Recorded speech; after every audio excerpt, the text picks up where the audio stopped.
mas Pronto. todo mundo fez a lição de casa?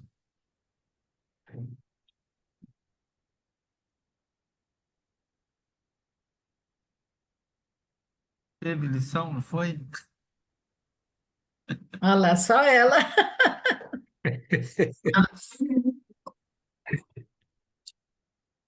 Eu sei que a Regina e o Marcos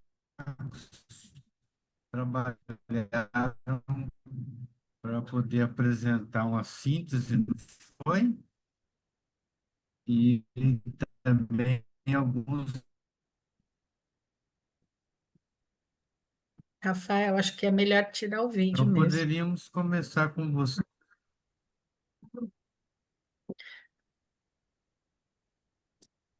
Deixa eu ver, fica melhor assim?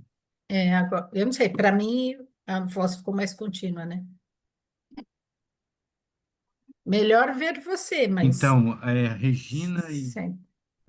Regina e Marcos poderiam conduzir esse primeiro momento daquilo que vocês colheram do último encontro, para poder compartilhar, e também elementos da Laudato Si, para poder complementar o nosso encontro, que hoje pensei hoje a gente refletir sobre as questões ligadas a essa comunitariedade, ou, vamos dizer assim, um comunismo, né?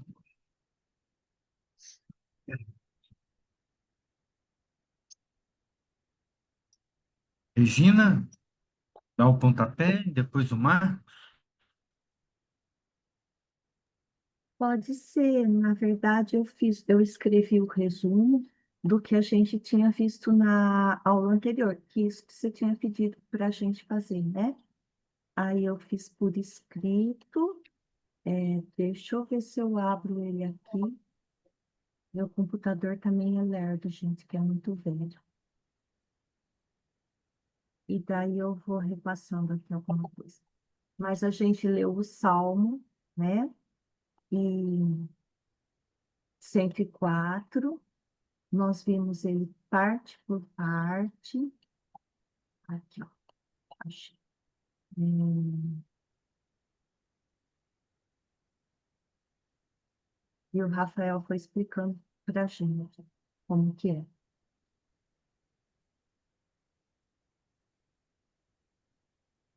Vocês estão me ouvindo bem? Sim, Sim? Então, daí a gente viu que ele foi sempre baseado no livro do Gênesis. Não vou ler tudo que eu escrevi. Acho que, não sei se as pessoas já leram, mas está lá no grupo do WhatsApp, né? Baseado no livro do Gênesis, nos capítulos 1 e 2, em que aparece ali uma imagem de Deus que está misturado nos dois relatos. Uma parte o Javé e outra parte o Elohim, né? E que isso aponta para textos que foram escritos em épocas diferentes. Então, a gente viu que Deus primeiro fez as águas, e aí as águas tinham bastante importância para eles, porque sem água, sem a chuva, não tem produção de alimento nenhum. Então, a gente viu que ali o Deus, o Baal, que era o Deus da fertilidade, chamado do cocheiro das chuvas. E isso demonstrava que eles falavam da região produtiva da Galileia ou do Vale de Jezreel, que é onde eles conseguem produzir, né? E isso também fazia uma referência depois ao Cântico de Débora, sobre as águas de Merom. Depois a gente foi vendo que tinha a presença da montanha, que a montanha era para eles sempre o lugar da sobrevivência, porque lá eles conseguiam não só se abrigar das coisas, mas também produzir os alimentos, né? Daí eu coloquei lá no texto que até hoje nós falamos isso no grupo. A gente sempre pensa em Deus que está no alto, que está na montanha, Acho que todas as pessoas ainda têm isso como uma característica embutida em quem acredita em Deus. Depois nós vimos que eles, o Salmo ainda falava que tudo se tira da terra, o fruto do trabalho, então a comida que vem da natureza para os seres humanos e para os animais. Então, nenhum momento ali do Salmo é falado que os animais são para o nosso sustento, para a gente comer, mas que toda comida, tanto para eles como para nós, vem pelo meio da natureza. E aí a gente pensa nisso, então, né? Como nós destruímos hoje a natureza para poder ter carne na mesa. E aí a gente vê que essa destruição, além de causar grandes estragos, traz para a gente uma chuva que devasta, como a que a gente viu a semana passada lá no Paraná, por exemplo. Aí nós fomos vendo também mais para frente que a lógica do comércio vai modificando essa criação e destruindo o nosso lugar de habitação. Que mais aqui? E a gente perde, então, essa referência harmônica da natureza, né? E aí, no final, eu terminei assim, dizendo o ciclo natural da vida, a lógica natural, a casa comum, que está nos versículos 22 a 23, é uma louvação presente, uma louvação a Deus e à natureza. É um cântico de alegria pelas obras da criação, né? E a gente vê que tem o problema político também, nos versículos 33 a 35, quando se diz que é necessário acabar com os malvados, os perversos, que desapareçam da terra, pois são eles que destroem a terra. Era um pouco isso que eu fiz. O Marcos quer complementar? Não, é só aquele texto da Laudato Si, né, que eu fiz aquele comentário da Laudato Si, aí mandei o texto e ele não entrou, aí o Rafael passou para o PDF e ficou bom. Eu acho que ele é autoexplicativo, né? Ele faz, o Papa, ele faz aquela relação de que, não, a gente, enquanto ocidental, né, depois do Descartes lá, começamos a ver, a fazer a figura do eu. Eu estou aqui, eu sou o sujeito e o resto é meu objeto. A gente faz de objeto até as outras pessoas também, né? Mas então, a natureza é vista como uma coisa externa a mim. Então, eu posso usar ela e trabalhar ela e fazer o que eu quiser dela.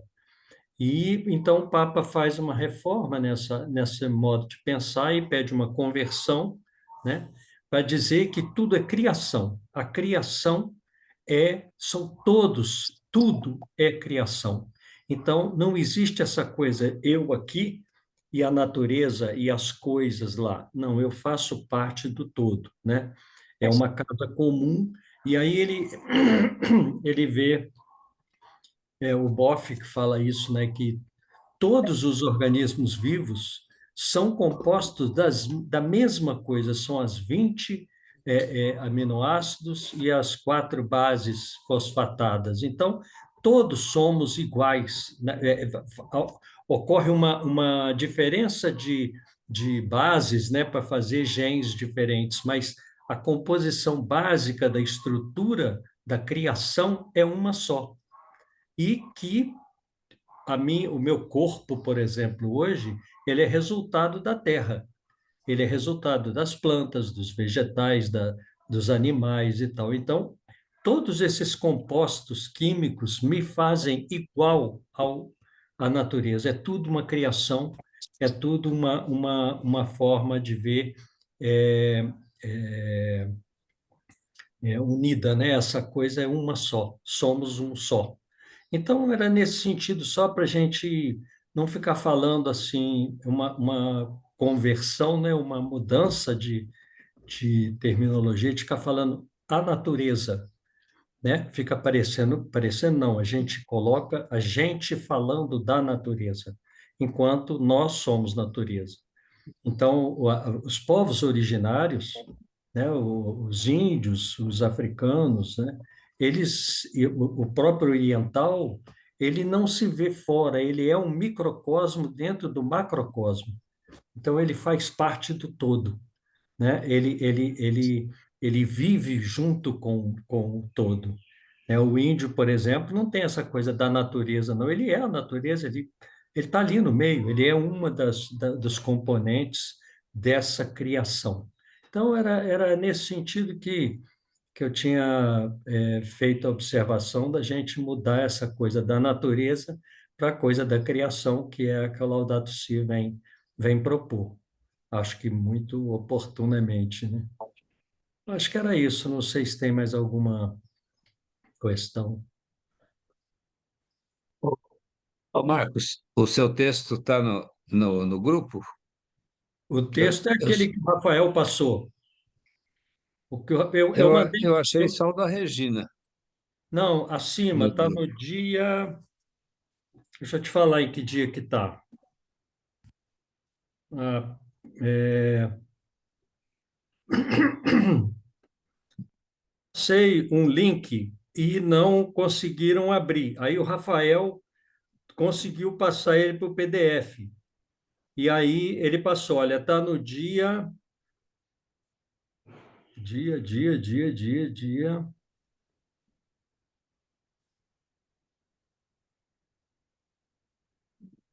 Ah, foi logo no dia seguinte. Encaminhei. Foi o Rafael que encaminhou. Sim, eu, 18 eu de, acabei, eu acabei de reencaminhar agora. 18 de outubro. Ah, você encaminhou de novo? Eu Ah, é reencaminhei isso aí. É isso aí. agora.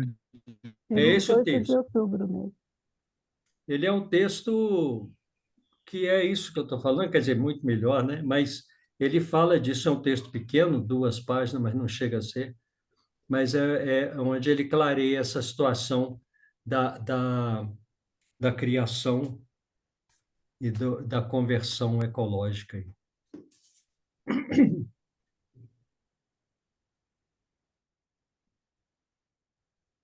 Um beijo. Muito obrigado, Marcos. Dá o pontapé da... Pensar assim, que quando nós estamos no mundo, e esse estar no mundo é como nos organizamos no mundo.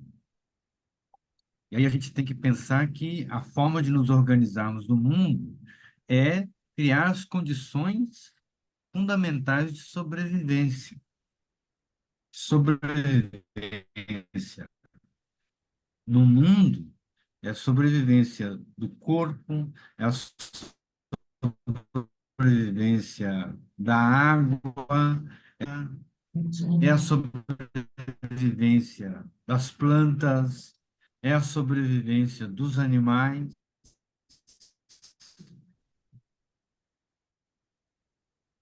E aí, nesse mundo, conceito que nós chamamos de economia. Então, falar dessa forma de sobreviver no conjunto todo, no planeta, seja o planeta Água, o planeta Terra, é como é que nós convivemos nesse mundo. Isso é economia no seu sentido mais radical, né? Não, e aí nós transformamos a economia como sistema econômico. E aí nós não pensamos a economia como uma forma de nós nos interagirmos com o mundo ao redor, com o que está ao redor, com a terra, com a água, com os alimentos, com as plantas, com tudo. E aí nós pensamos a economia no na forma como nós exploramos. Exploramos a água, exploramos a terra, exploramos as plantas, e aí nós temos, e nós vivemos uma economia predatória, sistema predatório da vida. Quando não, a economia não é predatória, a economia é como é que nós nos organizamos dentro do planeta, né? Então, a gente pensar a economia nesse sentido, de nos organizar. E aí, a economia tem que ser pautada de como é que nós cuidamos da vida. Economia é como é que nós nos organizamos e cuidamos da vida. Cuidamos da terra, como é que cuidamos da água, como é que cuidamos dos animais, como é que nos cuidamos. E aí, animais, nós somos animais, né? O humano é um animal. Então, como é que nós nos cuidamos nessa cadeia de sobrevivência no planeta? E é claro, se a gente elimina a água, uma hora a água vai faltar e nós não vamos conseguir o quê? Sobreviver. Então eu tenho que cuidar da água. E o planeta não é só água, o planeta é terra e é água. Isso se a gente voltar àquela dimensão como é que está no texto da criação, né? Então Deus separou a água e separou terra e pronto. E aí se você olha para esse texto da criação, é esse o mundo. E aí a gente vai cuidar desse mundo, né? Então por isso que a criação vai cuidando. Como é que nós cuidamos? E todos cuidamos. Os animais cuidam do mundo, né? As plantas cuidam do mundo. A chuva cuida do mundo. Agora, nós não cuidamos do mundo. Nós não cuidamos. Porque nós somos o quê? Nós entendemos, nós entendemos o nosso sistema econômico superior, nós cuidamos e nós descuidamos, né? Então, quando você corta uma árvore, eu estou descuidando. Quando eu mato uma floresta, eu estou descuidando. Quando eu faço, faço fogueira, né? Quando eu meto fogo na plantação, eu estou descuidando. Descuidando. Tem um efeito negativo, né? Um efeito forte. Então, a grande pergunta é, no sentido da nossa organização do mundo, como é que nós cuidamos do planeta, né? Como é que nós cuidamos do planeta, né? E aí a gente olha e nós sabemos muito bem que pelo sistema que vivemos, nós somos os piores cuidadores, né? Porque em nome da exploração do minério, o que que nós fazemos? Nós matamos a natureza. Então, quando eu vamos pegar o crime ambiental aqui em Maceió. Vocês sabem qual é o crime ambiental aqui em Maceió? Todo mundo tem ciência? Sim. O crime da Braskem, né? Mineradora, na extração do salgema, e ela passou mais de 50 anos extraindo salgema e não recobrindo isso, não recobrindo a natureza, não recobrindo o que está lá no fundo do mar, lá no fundo da lagoa, ou seja, ela extraiu o que está lá no fundo, mas ela não deixou, ela não cuidou, ela descuidou, ela só extraiu, ela só lucrou. E aí você tem aqui em Maceió 5 bairros afundando, né? O afundamento de 5 bairros. Você tem mais de 60 mil pessoas que foram retiradas do seu lugar, do seu habitat. Então, você pega uma família que há 50 anos morava num lugar, de repente perdeu esse lugar. De repente, perdeu o seu lugar de habitação, perdeu a sua rua, perdeu a relação com os vizinhos, perdeu a relação do espaço de vida.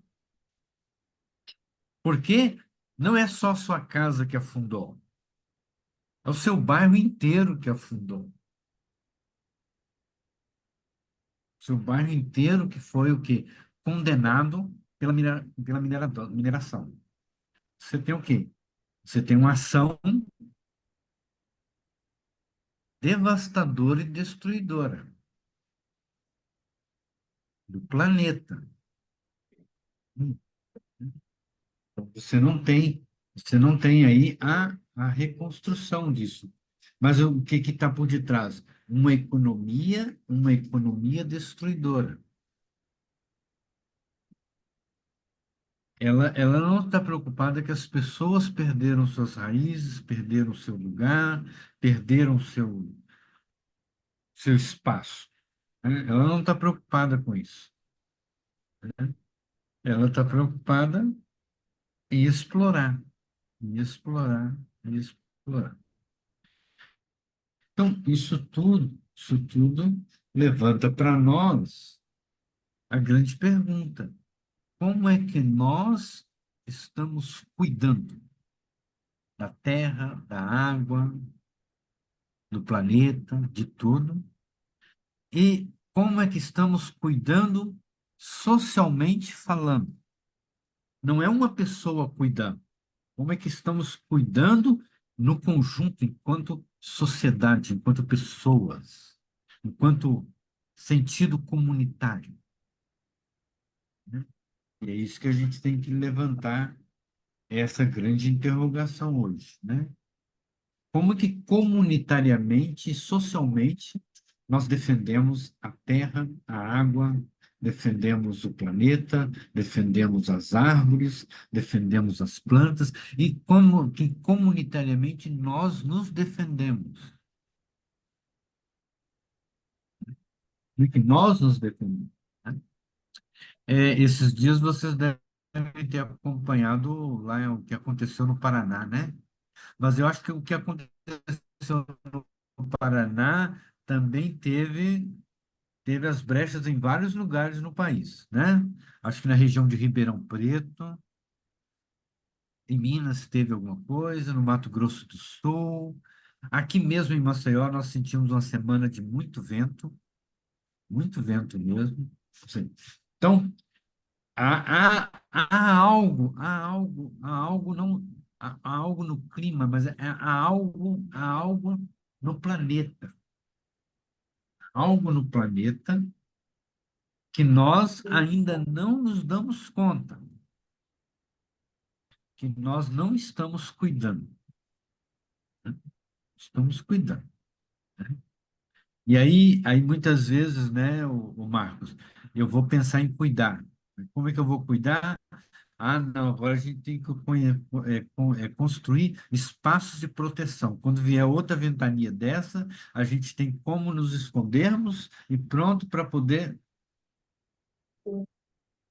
Aí nós tomamos medidas de proteção, mas não medidas de transformação. Aí pronto. É a mesma coisa aqui na Orla, o pessoal fala, vamos construir os muros de contenção que o mar está avançando. mar está avançando, está quebrando a calçada, então a gente vai fazer muros de contenção para a água não chegar aqui. Ou seja, ela vai continuar chegando e ela vai, em algum momento, vai cobrir até mesmo isso que estão fazendo de contenção. Por quê? O que que aconteceu? Construímos parte da cidade onde era o mar.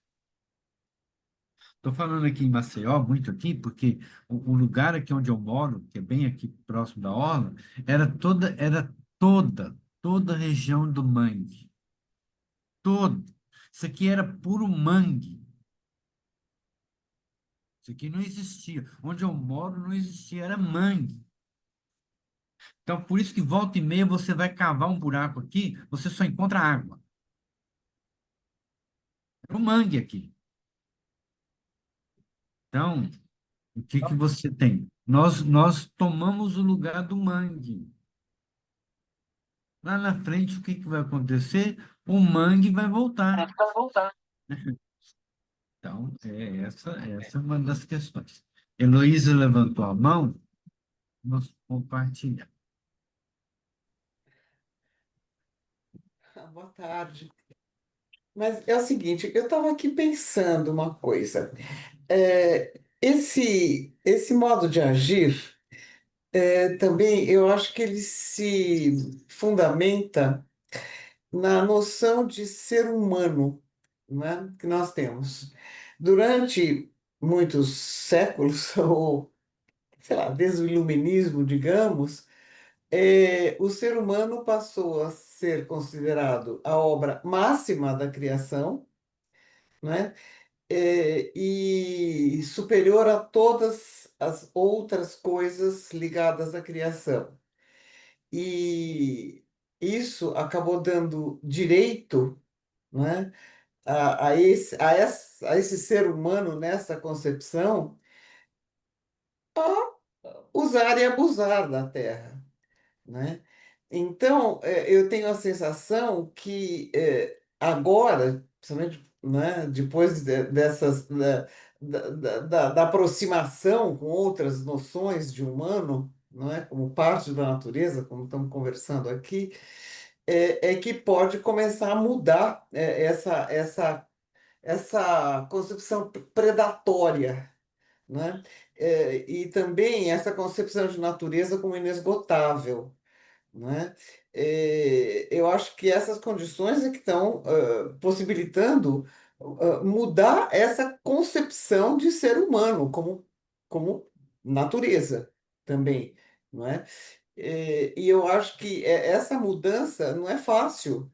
Ela não é fácil, ela permanece fortemente ainda na mente das pessoas, né? Como um ser superior, não é? Eu gostaria de saber o que que você acha dessa minha observação.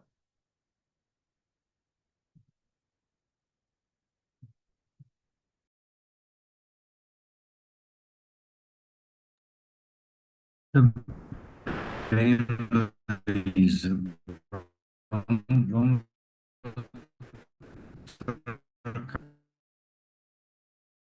tem, quando eu estou dizendo a economia como o sistema capitalista, predatório, seja o sistema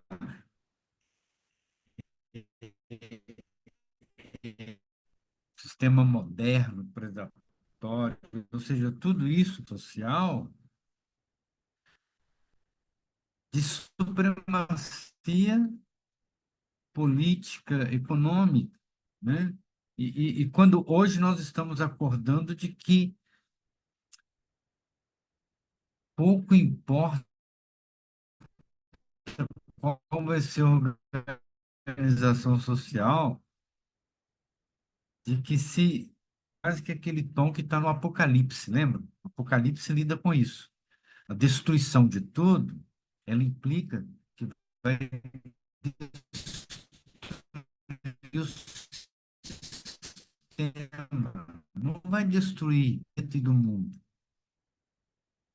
O Apocalipse quer descrever a destruição dos que estão destruindo o planeta. Por isso, quando a gente lê lá no Apocalipse, a lua não vai acabar, o sol não vai acabar, a terra não vai acabar, as estrelas não vão acabar, vai descrever, é só uma terça parte.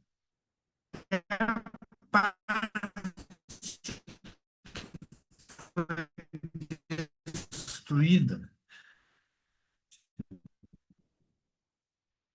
né, pelo sistema, o Apocalipse, lá desde o primeiro século, os apontavam de que o grande problema, a forma predatória ou cuidadora do conjunto. E é claro, nós trilhamos mais de 2000 anos depredando, depredando o planeta, né? E essa devastação do planeta em mais de 2000 anos, né? Aí a gente pode olhar, opa, qual que é a leitura mais realista de muitos? O mundo do jeito que está, ele não aguenta mais 50 anos. Do jeito que está, não aguenta mais 50 anos. Porque o mundo do jeito que está, ele vem sofrendo há mais de 2000 anos, 3000 anos. A depredação. E aí, isso tudo é, é tão problemático, né? Problemático. Mas quem é que depredou, devastou, destruiu? Essa noção hegemônica do ser humano e a sua organização, que é desorganização, né? Que é desordenada, não é ordenada, é desordenada.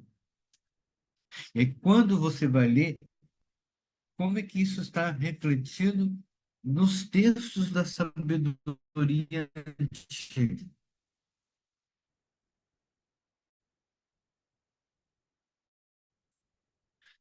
Por exemplo, vamos pegar um exemplo assim. Ó, é, o Celso trouxe isso no encontro passado, lembra, Celso? Quando você trouxe lá o exemplo, você vai reproduzir, você está replantando e você está, ao mesmo tempo que está replantando, você está cuidando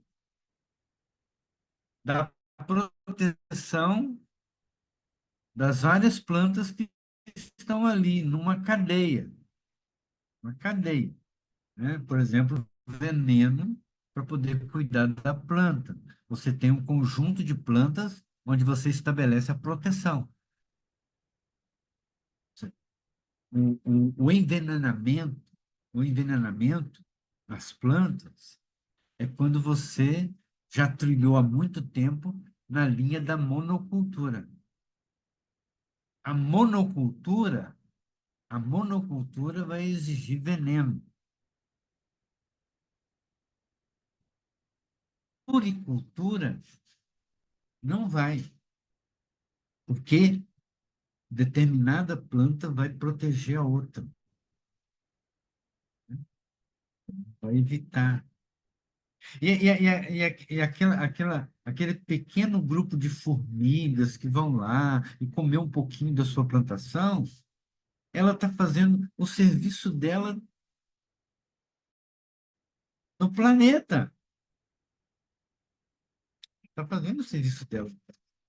Ela não é, ela não é predatória, né? O serviço dela. Todas essas questões é como é que nós, parte, fazemos isso. Então, como é que a gente vai imaginar essas questões? Lá na, lá na os textos do Antigo Testamento, tem um texto que diz assim, texto que vai falar da lei do sábado, lei do sábado, ou a lei do ano sabático. Você sabe qual que é a origem dessa lei?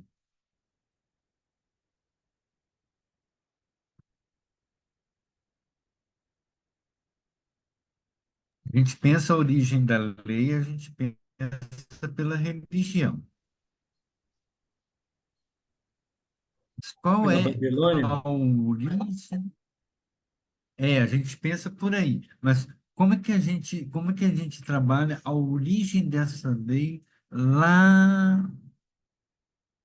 nos mais antigos, na mais antiga sabedoria do povo camponês, da produção agrícola, quando a gente pensa isso na organização dos grupos nômades,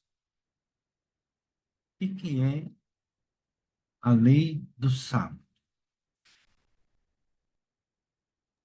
É um jeito de proteger a terra, para ela descansar e produzir de novo.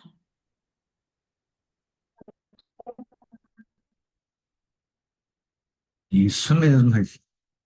A mais dimensão da lei do sábado ela tá conectada com trabalho e está conectada com produção. Então, você vai garantir comer se você permite que a terra descanse. Se eu não dou descanso para a terra, eu esgoto a terra. E aí, ela não produz mais. Quando você mata a terra, ela não produz mais.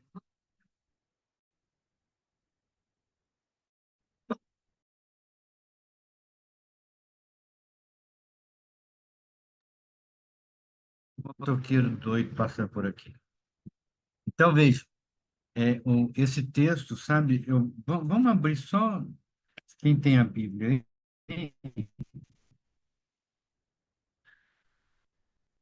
Lá no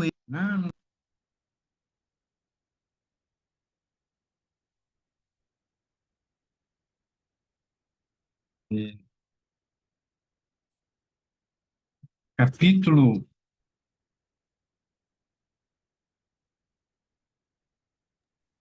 Fala de novo, Rafael, que falhou.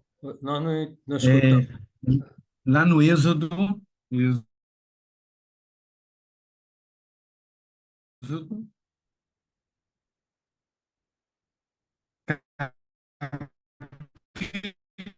capítulo 23 a 12. Eu vou ler. E aí, Êxodo 23, de 10 a 12. Olha como diz o texto, olha. Também 6 anos semearás a tua terra e recolherás os seus frutos. Mas no 7º ano a deixarás livre e a deixarás descansar, para que possam comer os pobres do teu povo e do resto comam os animais do campo. Assim farás com a tua vinha e com o teu olival. 6 dias farás os teus negócios, mas no 7º dia descansará, para que descanse o teu boi, o teu jumento, e que para que possa tomar alento o filho da tua escrava e o estrangeiro.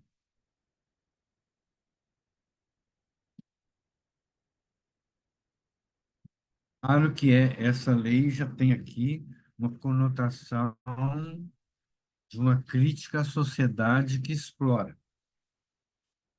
Ao falar de escravo, ao falar de estrangeiro, ao falar dos sinais de opressão social. Mas se a gente vai lidar aqui no recurso mais antigo, você vai conseguir comer se você deixar a terra descansar. O que é você deixar a terra descansar? É você garantir que na próxima plantação, depois de 7 anos, você vai o quê? Ter uma terra revigorada. E aqui, veja só, Marcos, nós não estamos falando aqui de plantação na lógica como nós entendemos de latifúndio.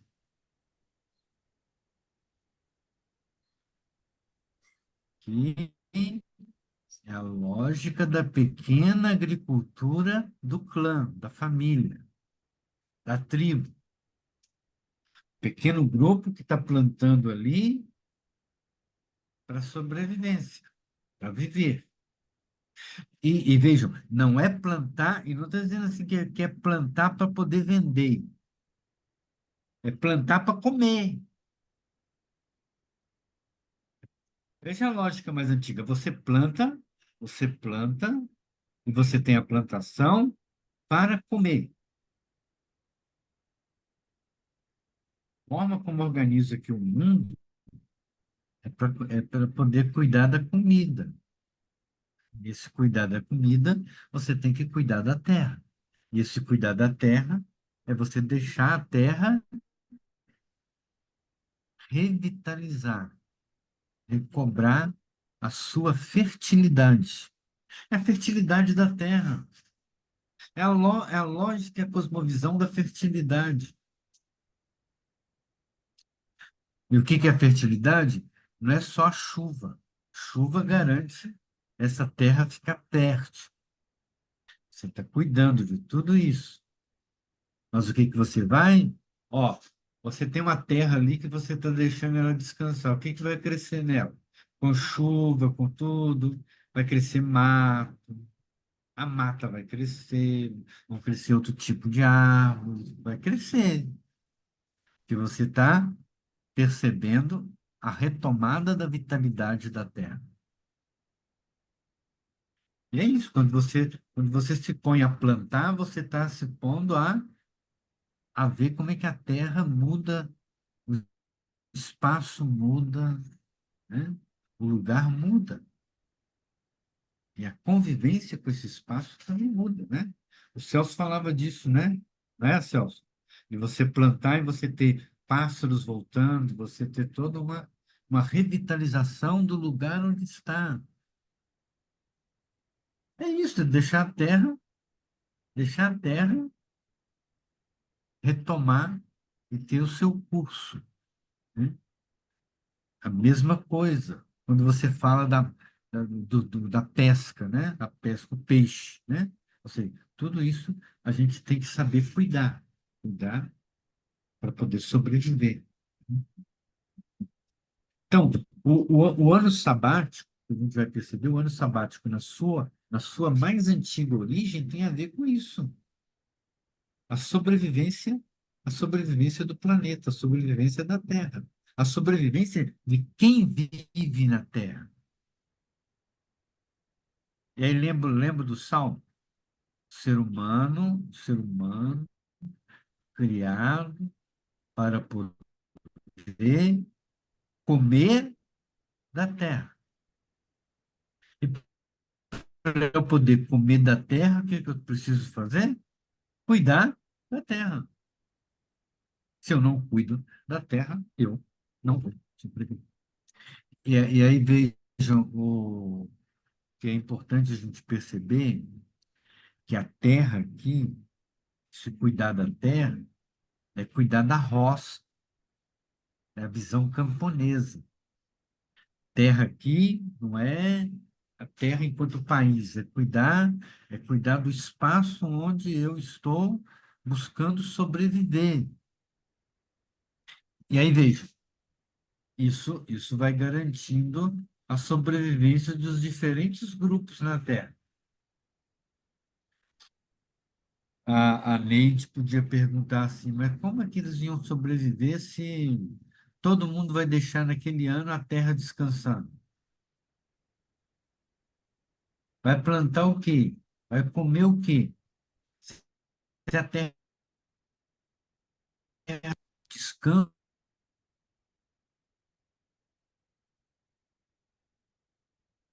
terra é marcada de descansar.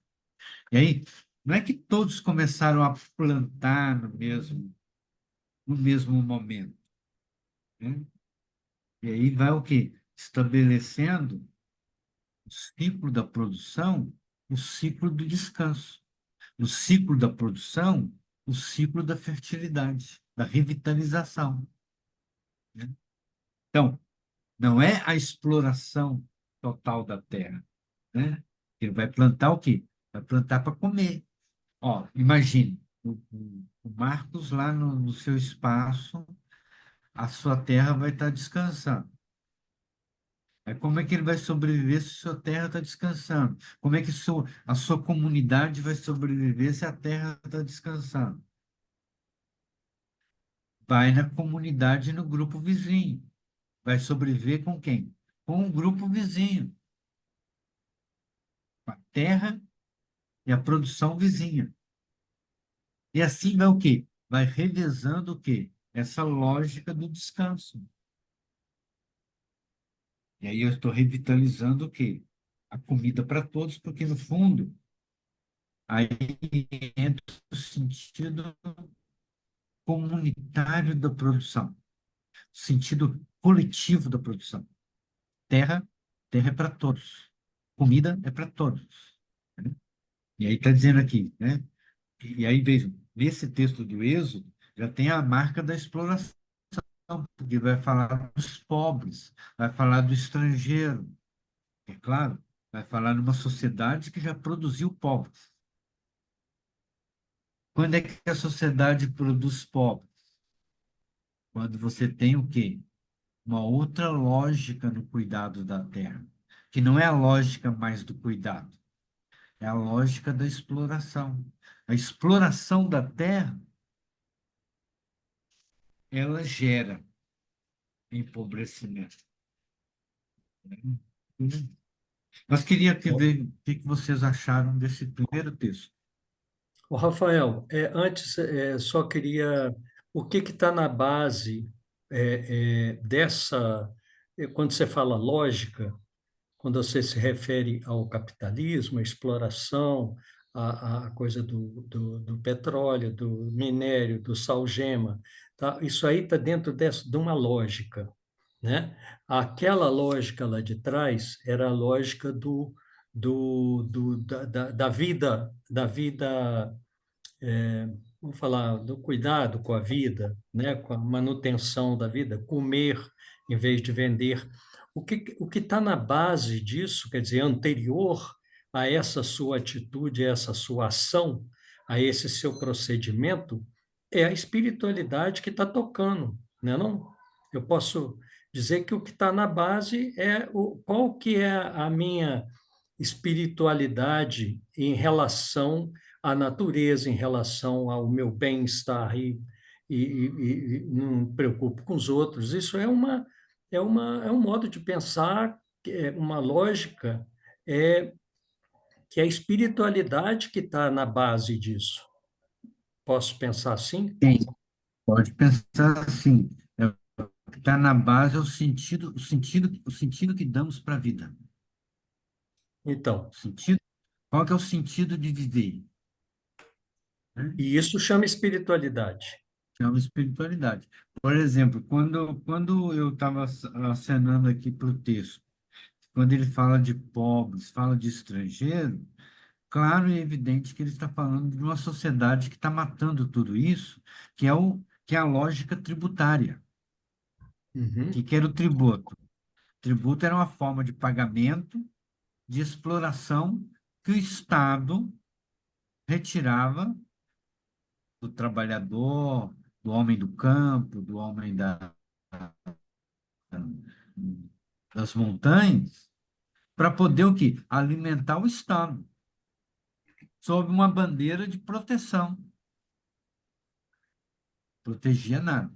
E aí, é claro, o Estado produz pobres, o Estado produz estrangeiro, o Estado produz a migração.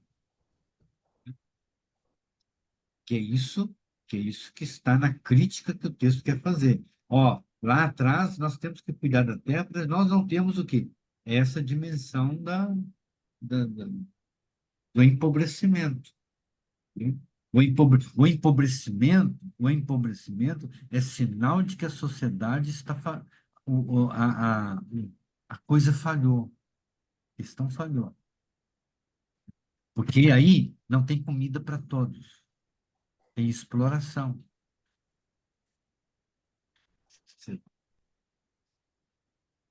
A plantação não é para todos, a produção não é para todos. E se a produção não é para todos, é porque também não tem descanso. E não tem descanso do trabalho e nem tampouco há descanso da terra.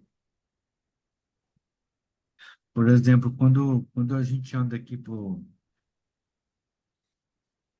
essa região marcada pela cana, né? Produção de álcool, produção de açúcar, e aqui o estado de Alagoas é um grande estado de usina, né? O que você tem? Onde você já tem agora os grandes maquinários, corte da cana, mas por aqui o que você mais vê é boia fria da cana. Porque o que é isso? Gente, é barato você escravizar a pessoa no corte da cana do que você manter um maquinário. E, é claro, e a grande produção da cana aqui é para a produção do álcool, não é para a produção do açúcar. E é claro, quando você vai comprar o açúcar, o álcool daqui é muito mais caro. Ó, o preço do álcool aqui é muito mais caro do que em qualquer outro lugar do país. E aqui é grande produtor de álcool. Uma lógica exploratória muito grande. Então, isso tudo é a gente pensar, né? O sistema que está aí é um sistema de, de total destruição e não garantia da vida. Por que eu estou dizendo isso? Porque colado com a lei do ano do sábado, vai vir uma outra lei, a chamada a lei do direito de comer. Que era assim, viu, o Leia? A lei do direito de comer é assim, ó. Você está passando você mora na roça. Imagina, você mora na roça. Aí você está passando, tem uma plantação bonita de, de uva. Você está passando pela plantação.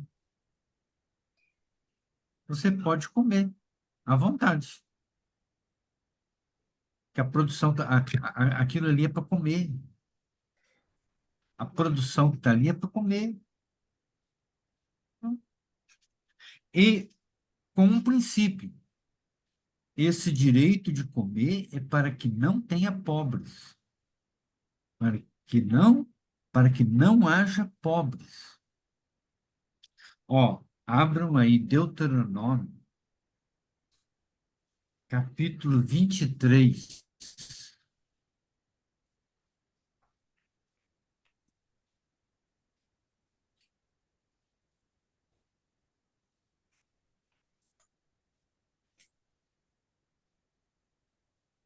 Deuteronômio, capítulo 23, os dois últimos versículos. E vai depender muito da Bíblia. Então, tem Bíblia que vai ser versículo 24, 25, outras vão ser 25 e 26. Então, eu já digo que são os dois últimos versículos do capítulo 23. São só dois versículos. E vai trazer aí duas leis que têm a ver com essa garantia da sobrevivência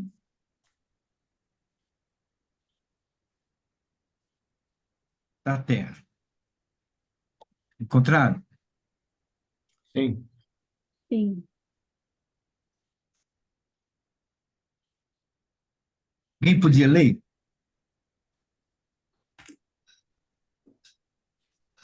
Pode aqui. Quando você entrar na vinha do seu próximo, pode comer à vontade até ficar saciado, mas não carregue nada em seu cesto. E quando entrar na plantação do seu próximo, pode arrancar as espigas com a mão, mas não passe a foice na plantação do seu próximo.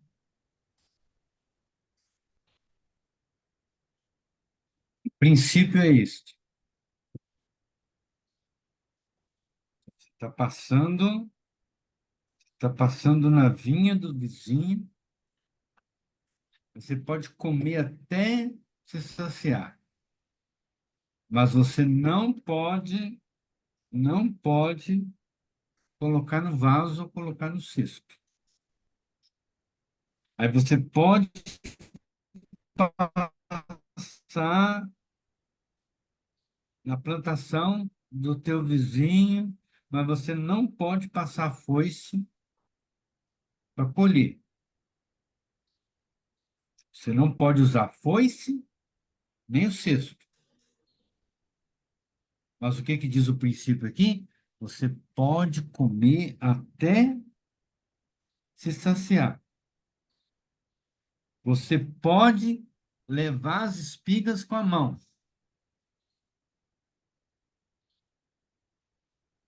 Você não pode meter a foice para levar. O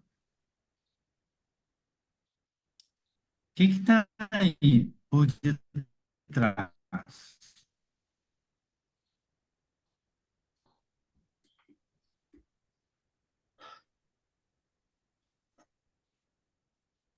É o direito de comer, né? E isto é uma coisa do comum, orientação comum. Tem a lógica que você pode comer, você pode levar com a mão. Coloco no cesto, coloco no vaso, ou eu meto a foice, eu já estou tomando o que é do outro.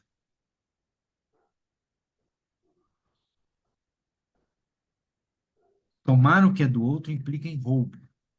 Eu, eu, eu, eu tenho o direito de comer, mas não posso roubar. Certo? O princípio que está aí. O Rafael, Diga. é diferente quando eu era criança, quando a gente ia para a escola, se tivesse a banana madura na estrada, podia comer, não podia levar o cacho. Se a gente vai numa feira livre, hoje, lá a gente pode comer a banana, a banana porque compra por dúzia, você pode comer uma banana quantas quiser, não pode levar e não pagar, depois compra e paga. No supermercado é diferente, você não pode comer nada porque vai ter, e a gente já sabe que pode acontecer. E na feira livre você pode comer uma banana, uma fruta, porque você não compra lá no peso, você compra por dúzia, por unidade. Então, isso é a questão, né, que vem do pequeno e vem do grande, os investidores. A diferença que a É gente vê. isso. Uhum. E o proibido de comer. Um dia ela disse, não, a gente não cobra, você pode comer o quanto quiser, mas a gente tem o direito, já é da norma da feira, que quem comer não pode, não precisa comer as bananas, não precisa pagar. Só paga o que leva. Hoje, né? Isso é hoje, na Feira Livre. Uhum, sim. Agora, uma outra coisa que eu queria dizer é na questão desse cuidado com a natureza. A gente vai percebendo, né, desde da humanidade, que é o coletor da natureza, depois ele passa a produzir, plantar e produzir, e hoje a gente vê também a questão da exploração dessa natureza. O que isso explora nesse período todo de centenas de anos é exploração. E tem sempre o pequeno, que é esse que cuida, mas é sempre esse o explorado. Mas quando a gente vê hoje, o que é que você diz hoje, que está a cúpula reunida aqui no Brasil com essa COP30? Então, o que vem aí, como eu não estou acompanhando todos, mas vi alguma coisa, e dizer que outros países nem sequer assinam os acordos e que para essa proteção desse meio ambiente, vem a ONU que tem os seus acordos, vem essa COP30 que tem os seus acordos com o meio ambiente, como não são cumpridos. Chegou o que a gente chegou hoje, a humanidade, o planeta chegou, que todos nós já temos conhecimento disso. Mas o que é que vai acontecer, o que pode acontecer? A gente sabe que precisa, sim, fazer alguma coisa. O ser humano é muito criativo e, de imediato, ele cria uma nova forma de salvar ainda esse planeta que está aí tão ameaçado. E a gente pode pensar, uma vez eu fico pensando, será que vai sair alguma coisa concreta principalmente neste país, aqui no Brasil, que a gente vê a questão, precisa saber quanto esses governadores, que é um sistema político, para cuidar dos rios, das plantas, das florestas, é fazer um plantio novamente. Ou se faz esse acordo, ou então não se faz. Então, se faz um assina, ou talvez nem chegue para os outros chegar o conhecimento. Como é que a gente vive, o que vai ser feito, o que é que a gente espera, o que podia esperar e cobrar desse acordo que vai sair nessa COP30 para fazer nas pequenos produtores, que é o que cuida mesmo na natureza, pelo menos nesses pequenos.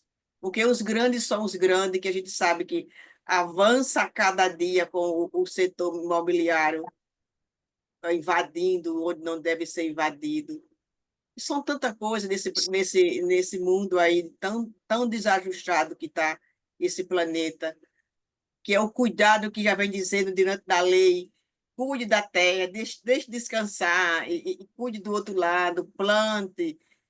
Vem sempre esse cuidado. Um sempre vem dizendo cuide, o outro se vai devastando.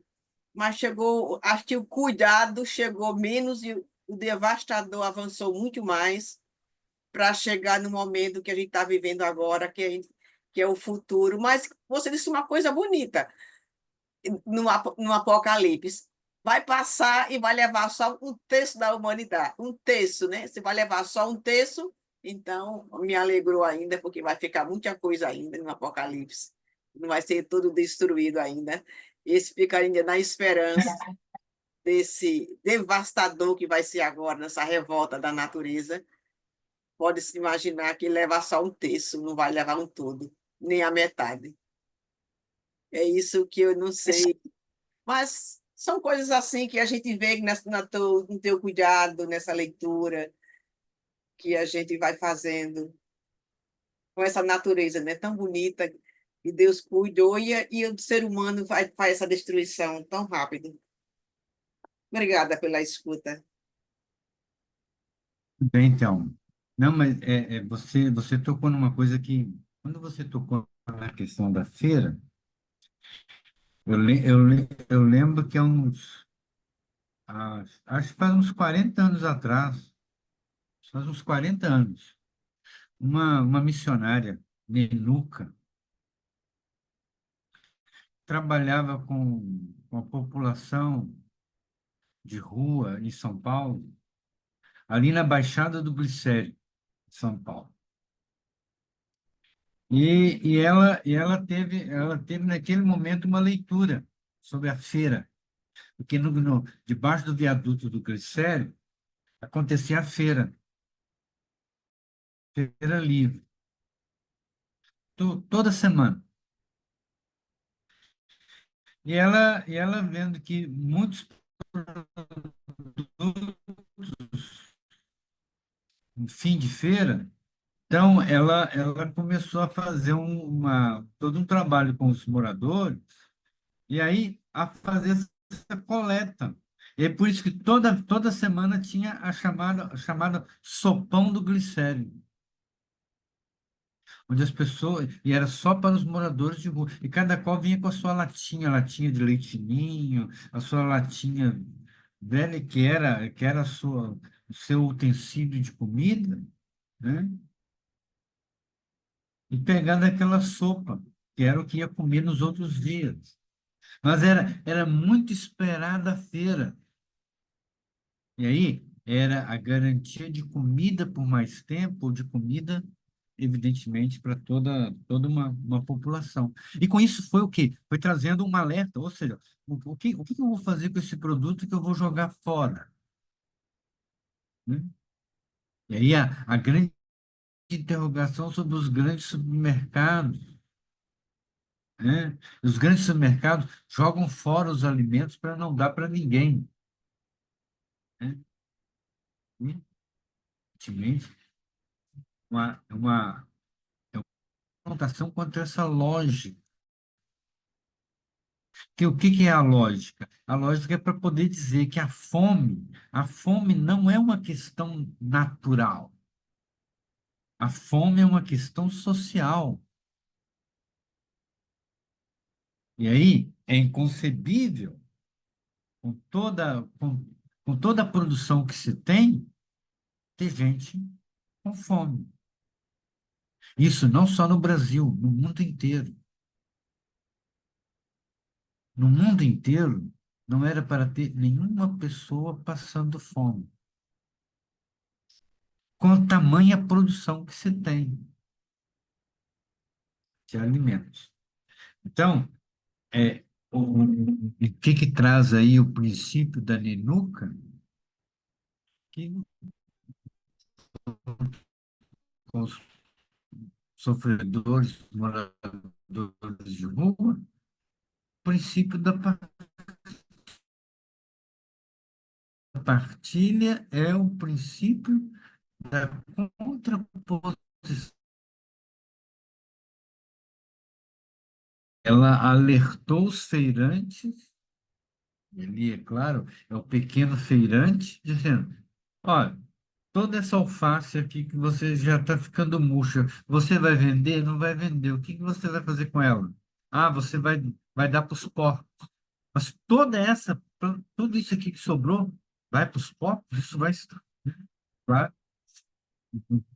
Então, isso aqui que já está ficando, você não vai vender? Dê para cá. Então, passava-se já na metade da feira para lá, quando ela já estava quase caminhando para o final, o recolhimento. E aí os próprios feirantes já sabiam disso a cada semana, já reservavam o que era para entregar, o que era para destinar para aquele grande sopão. E aí, é claro, o que fazia o sopão? Os sofredores, os moradores de rua, não eram só os que ficavam à espera da sopa, eram participantes na produção da sopa. E veja, viu, Marcos, esse trabalho que começou no Glicério e depois foi para Belo Horizonte. Esse grupo de missionárias trabalhavam aqui no Glicério, foram morar em Belo Horizonte e fazer o mesmo trabalho em Belo Horizonte. Sim. Qual que era a grande questão? Era de alertar de que, no fundo, há comida para todo mundo. Não há necessidade daquele que está ali pedindo um prato de comida, se há comida para todo mundo, né? Então, essa dimensão que é tão importante da gente um pouco ter presente quando a gente fala de produção, né? E aí, quando a gente lê esses dois versos aqui no Deuteronômio, é isso, né? Comer é para todos, mas você não pode tomar o que é do outro, né? Que, é claro, já está olhando para uma sociedade onde vai dizer isso. E aí, é claro, isso liga uma lei. Vocês já ouviram falar da lei do restolho?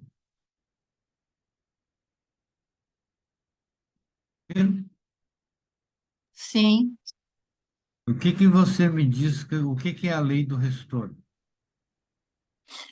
é quando os agricultores, né, colhiam os alimentos na roça, no caso o milho, e o que sobrava, no caso o que perdia, ele não podia recolher, era para as pessoas que tinham necessidade.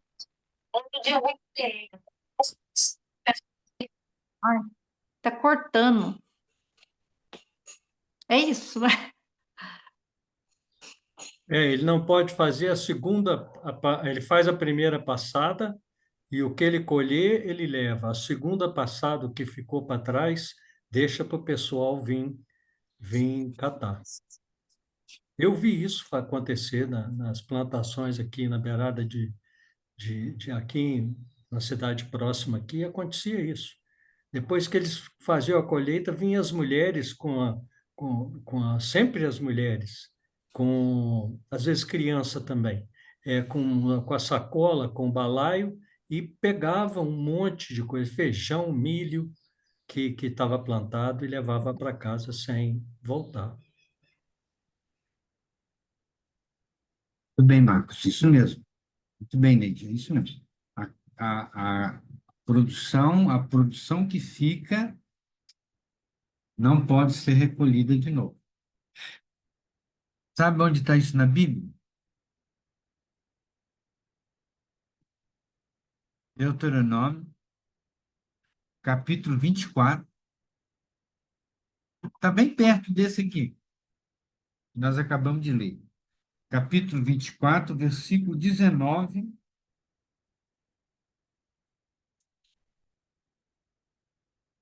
a 22.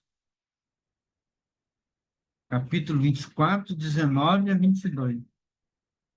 Que vai dizer justamente isso, ó.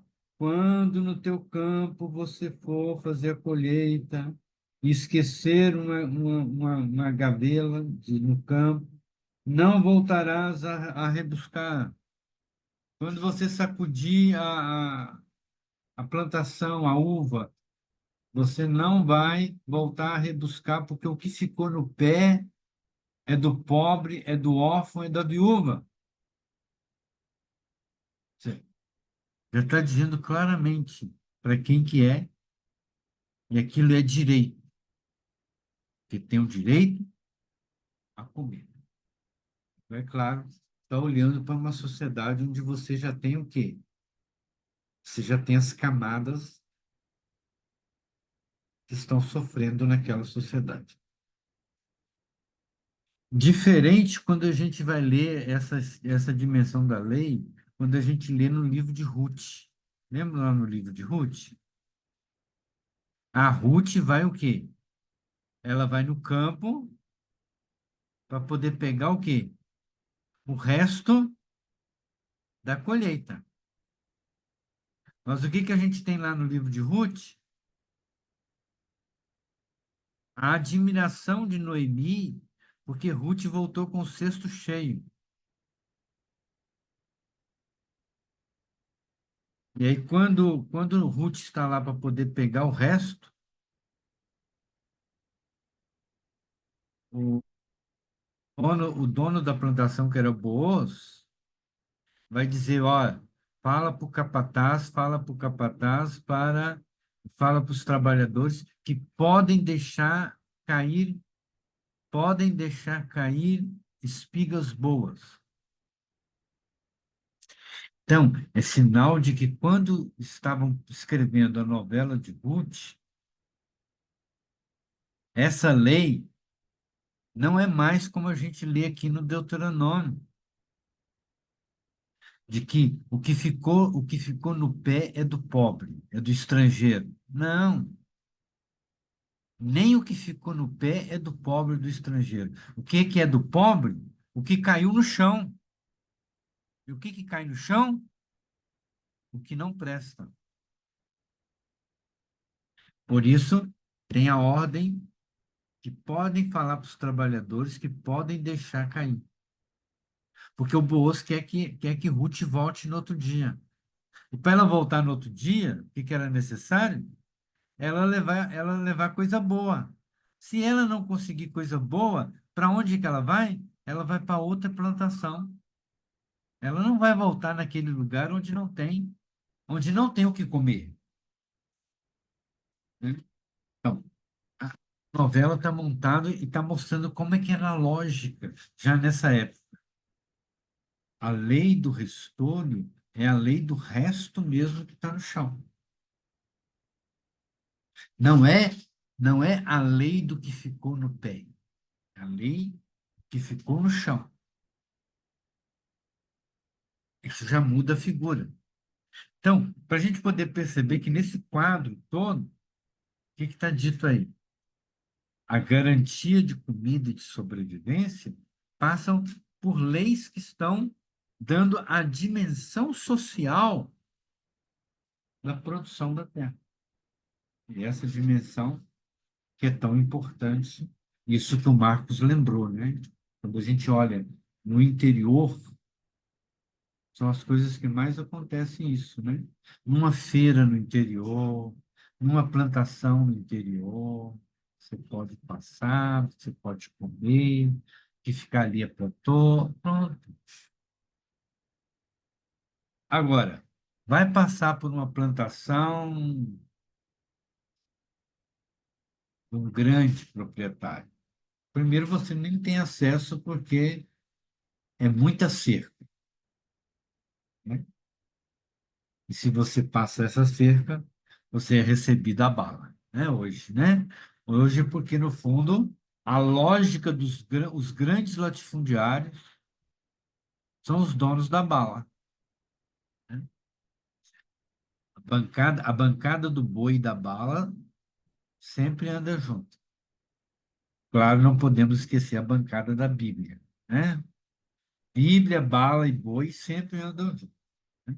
No fundo, são os interesses de quem vai, evidentemente, fazendo valer essa lógica da exploração do alimento.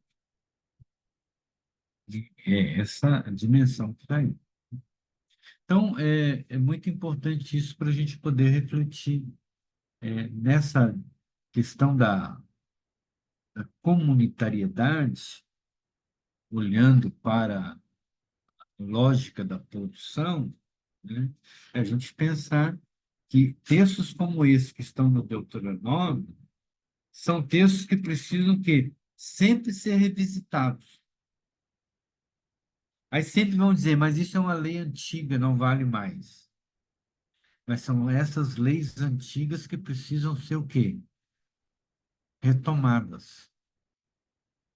Porque elas não estão pautadas numa lógica de total exploração.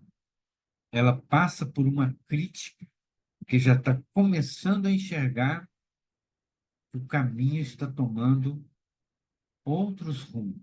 E esses outros rumos são essa lógica da grande exploração da produção.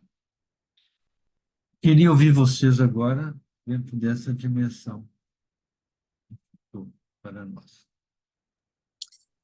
Ô, Rafael, eu só quero compartilhar com vocês ó, que veio tão presente assim agora a minha experiência de vida, né? É, a gente sempre foi muito pobre, né? E é, é, a gente, eu e minhas irmãs, nós íamos recolher o que sobrou. É, e a gente conseguia, às vezes, uma lata, 2 latas de café, e a gente vendia para comprar um corte de vestido, um creme, alguma coisa assim. Então, era dessa forma que a gente conseguia comprar, às vezes, um corte de vestido, né? Então, através do resto mesmo que sobrou ali, que não ia mais ser recolhido, né? Então, é uma experiência de vida que é muito presente.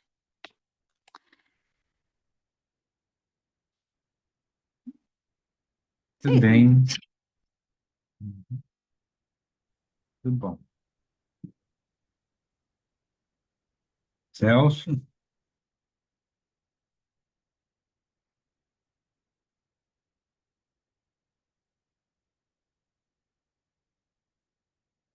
Bom, queria colocar mais um ponto em tudo que você falou, Rafael, na questão da exploração da terra, tem nessa distinção do ser humano diferente da natureza, também houve a destruição do ser humano que era considerado parte da natureza. Ou seja, os, os povos originários, na sua maioria, foram todos destruídos, porque era da natureza, podia também matar aquela turma para poder se apropriar das suas terras, né? E hoje, por exemplo, mesmo quando o governo quer demarcar mais terras para os povos indígenas, tem toda uma dificuldade, porque a correlação de força é muito pesada, que o pessoal não quer que faz isso, né? Quer que fique livre para explorar as terras indígenas e, se for necessário, pode matar, porque o lucro é mais importante, né? E isso de um lado.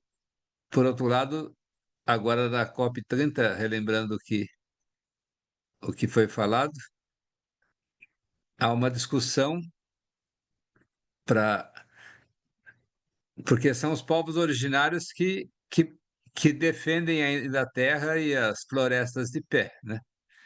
E então, de ser um serviço remunerado para aqueles povos terem, enfim, ser mais vantajoso ter a floresta de pé do que a floresta cortada, vamos chamar assim, no chão.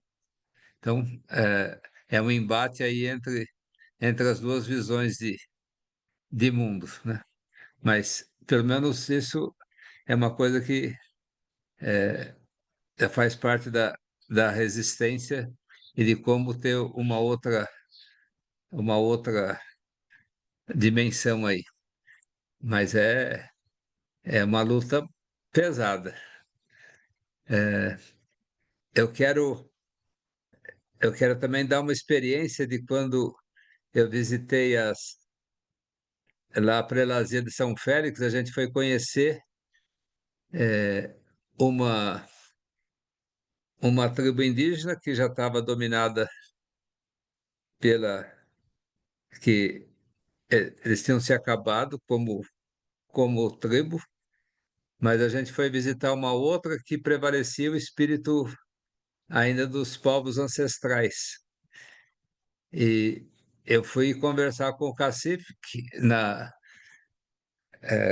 eles estavam lá, eu perguntei como que era feita a distribuição da colheita.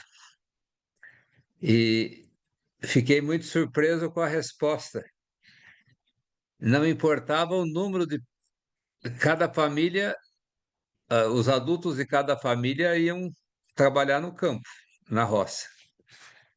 E agora, a distribuição da colheita não era proporcional ao número de pessoas de cada família que tinham trabalhado, e sim ao número de pessoas da família que tinham para se alimentar. Ou seja, uma dimensão evangélica por conta dos índios, que o cristianismo quis acabar com os povos originários, né? Que usando como pretexto que eles não eram cristãos, mas só para ver como que então são coisas assim de como os povos originários tinham esse espírito comunitário, né? É muito interessante. E, por fim, uma outra experiência aqui de Ribeirão Preto. Bom, em todo o mundo, as abelhas estão sendo destruídas, né?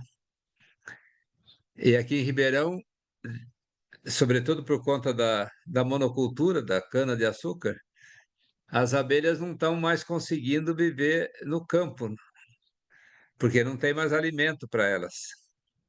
E elas estão vindo para a cidade. E ao chegar na cidade, não são muito bem recebidas também, porque as pessoas têm medo.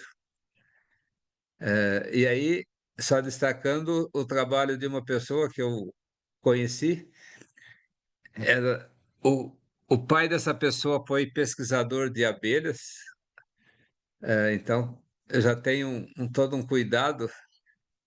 E então essa pessoa chamada Daniel, ela fez um site para propiciar para as pessoas que,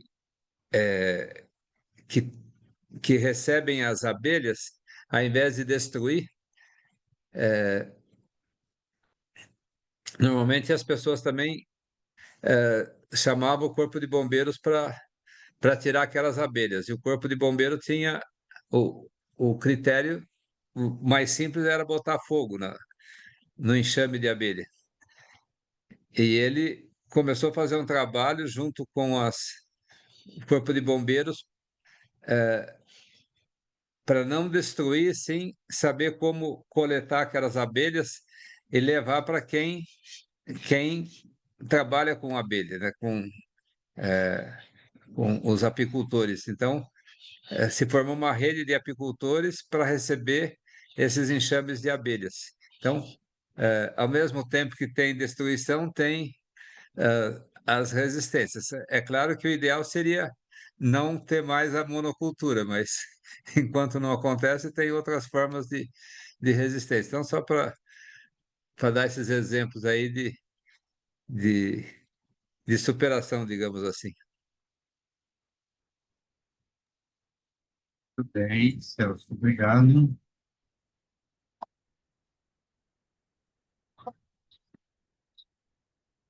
Mas,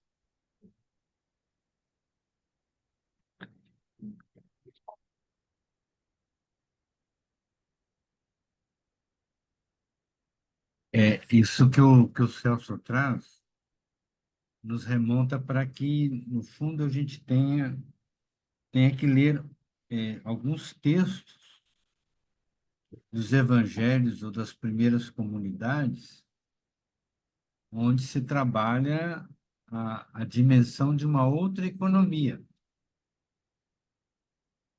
Então, quando eu chamava a atenção no nosso último encontro, que hoje a gente tinha que pensar a partir dessa lógica comunitária, os evangelhos vão apontar para essa questão, que eu chamaria aí de comensalidade. O projeto de comensalidade nas comunidades. E isso traz, e vem muito a reforçar os exemplos que nós estamos trazendo aqui, de hoje, né? Onde você vai pensar lá naquela tribo indígena, pensar naquele determinado grupo que, que carrega o princípio dessa comensalidade ou de uma outra forma de conceber a divisão, a partilha, né?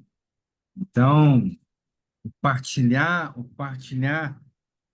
com todos não é partilhar somente aquilo que estava lá, a gente pensar, eu tenho aqui um pedaço de bolo, nós estamos em 9, então é o mesmo tamanho de pedaço para cada um. Aí a gente trabalha com esse conceito achando que estamos lidando com a igualdade. A igualdade é diferente. Porque, É, imagine, que tem que levar em conta aquilo que o cacique falou lá na tribo. Tem que levar em conta o número de pessoas que estão ali. Então, muitas vezes, essa partilha que vamos descobrir nos evangelhos está levando em conta isso. Ou até mesmo nas antigas leis lá do Antigo Testamento. Lembram lá o texto do maná? O que está lá no texto do maná? Êxodo não, 16? não podia guardar que estragava, né? Podia guardar que estragava. E aí teve gente que colheu mais e teve gente que colheu menos. Quem colheu mais não sobrou e quem colheu menos não faltou. Porque estava olhando o número de cabeças em cada clã, em cada tribo. A divisão ali era a divisão pelo número de pessoas que correspondiam àquela unidade. Então, a minha unidade pode ser 4, a sua unidade 10, a outra tem 15. Evidentemente que eu que tenho 4 não vou receber o mesmo tamanho daquele que tem 15. Aquele que tem 15 vai receber mais porque vai corresponder às necessidades que estão ali. Então, isso leva a gente poder ler alguns textos levando em conta essa questão da comensalidade e da partilha. Como é que a gente vai, evidentemente, trabalhar com essas questões a partir de um projeto totalmente novo. Ok? Mais alguém? Eu estou lembrando também nesse o Movimento Sem Terra, né, o MST, tão criticado pelos latifundiários, né, que em todo momento eles estão tentando arrumar uma brecha para criminalizar o movimento do Sem Terra. Quando tem catástrofes, eles são os primeiros a, a liberar alimentos, né?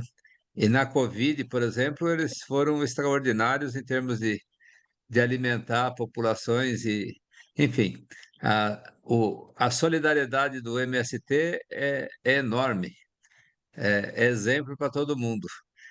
Só que são tão criticados por uma parcela da sociedade. Tem. Porque, no fundo, segue outra lógica, né? Acho que é diferente.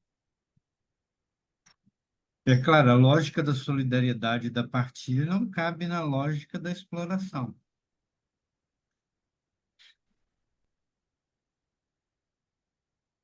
Você tem um choque, né? Na sociedade como enxergamos hoje. Então, o que eu queria sugerir é da gente visitar alguns desses textos no, no Evangelho, né? E aí, eu vou deixar livre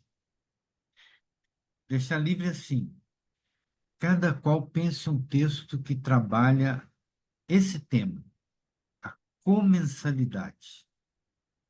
Comensalidade e partilha no projeto do reino. Não. Aí você busca esse texto, lê, e aí a gente faz um pouco essa coleta dos textos que nós levantamos. E a partir daí vamos descobrindo dimensões em comum nesses textos, seja no Evangelho de Marcos, de Lucas, seja no Evangelho de João, ou seja, como é que a gente encontra essa dimensão no Evangelho? Para a gente não ficar num só, mas como é que as comunidades fizeram memória do projeto de comensalidade e de partilha do reino. Aí a gente faz isso no próximo encontro, né? Agora nós temos uma questão. Quando é que vai ser? Não pode ser tanto na véspera do Natal, né?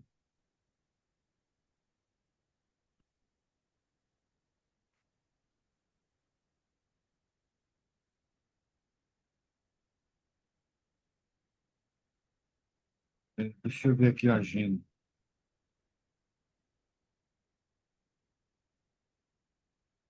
Nós vamos ter.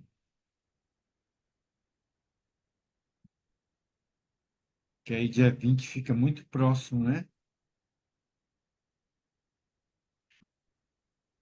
Podemos fazer dia 13? Rafael, dia 13 a gente tem marcado a avaliação do CB Campinas. Aí nem eu, nem a Neide vamos poder participar. Ah, Não sei, então, será que não é No dia, melhor a no gente dia 13 eu também não posso. pular dezembro e fazer em janeiro só? Eu também Ou, 13 ou, não posso. então a gente deixa para janeiro. Pode ser? Aí a gente deixa dezembro, porque aí é férias, né?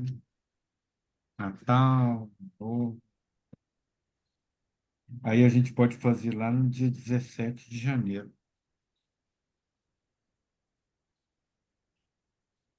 O que Não sei vocês acham? se no dia 20 de dezembro é possível, ou já está muito.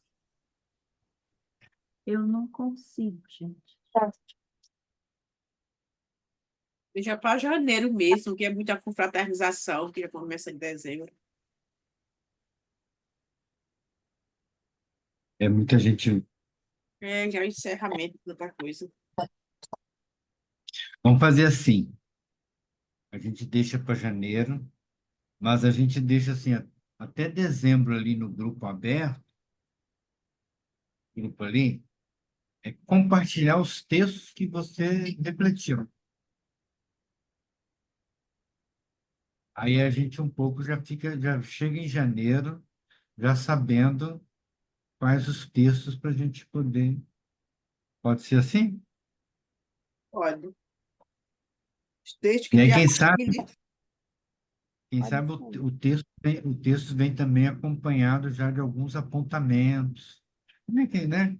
Que quando você escolhe um texto, você pensa um texto, você já tem ali alguma coisa de intuição. Quem sabe eu coloco num parágrafo qual que é a sua intuição ao escolher aquele texto do Evangelho de Marcos para esse propósito. Aí a gente já tem um pouco esse levantamento, aí a gente parte dele no encontro que for lá em janeiro. Pode ser? Uhum. Tudo bem. E esse encontro de janeiro pode ser dia 17? Tem. Pode ser. Pode? Pode. Tranquilo. Então, anotado aí, 17 de janeiro. Aí a gente tem o mês de dezembro inteiro para poder compartilhar Uhum. texto. Aí para a gente não. Né? Mas ó, não faço como muita gente, deixa para a última hora, aí quando chegar lá no dia mesmo do encontro, manda o texto. Aí não, né? Manda antes um pouquinho. Tá bom? Ô, Rafael, agora que terminou aqui, eu tenho uma vez eu estava fazendo uma live com você, você trabalhando a questão da formação, e você fez um comentário de uma carta que a sua mãe escrevia para você todo mês. Você lembra disso? Você tem Lembra? isso escrito?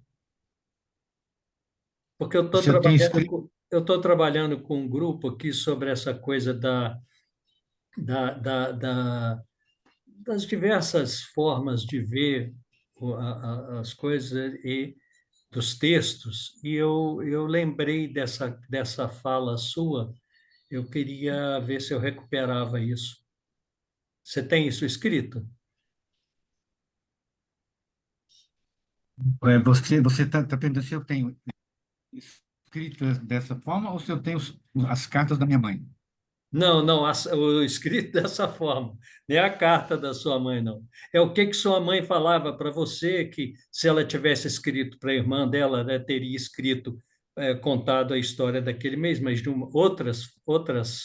outras coisas que não que interessavam ela, quer dizer, para ver assim que quando você escreve, quem que escreve, para quem escreve, qual o interesse de quem escreve. Quer dizer que fica diferente para você avaliar textos da Bíblia, se ele é escrito a partir do templo, se ele é a partir do rei, se ele é a partir do povo da roça. Era nesse sentido. Ah, sim, tá. Eu acho que eu devo ter alguma coisa, em algum texto eu te mando depois.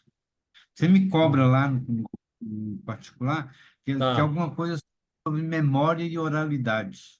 Eu te certo. passo Beleza. essa Legal. forma de faz memória. Uhum.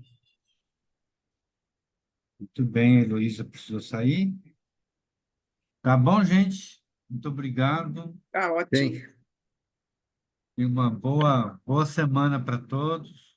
E Para bom, E você vamos nos também. falar. Boa bom semana Natal. e bom E Natal, vamos. já ia Boa dizendo. semana e bom É, Natal. Isso. Bom Até Natal, perto. É, bom não, ano não, novo. daqui a pouco a gente já está Natal. desejando bom carnaval. é. É, quando, Tá certo. quando É, for em janeiro, a gente vai dizer bom carnaval. é, É, tá bom. tá, Tá Tá bom. Joyce. bom. Tchau, Olha, Ah, um tchau, abraço. tchau. Abração, Obrigada, tchau, obrigado. Rafael. querido. Tchau, Abraço, Tchau, gente. Um tchau, Um tchau. abraço. Valeu. tchau, querido. Tchau.